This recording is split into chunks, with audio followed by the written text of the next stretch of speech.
سلطان محمود غزنوی نے رات کی گشت کے دوران ایک شخص کو تندور کے پاس سوتے دیکھا تو اسے اٹھایا اور پوچھا کہ وہ کون ہے۔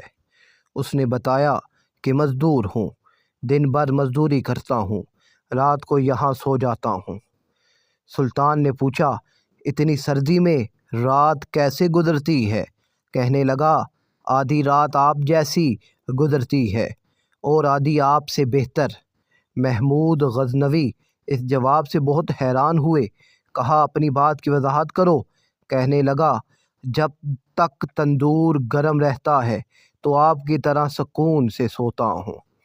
نصف رات تک تندور ٹھنڈا ہو جاتا ہے تو میں اٹھ کر اپنے رب کی عبادت میں مشغول ہو جاتا ہوں اور یہ وقت میرا آپ سے بہتر گزرتا ہے۔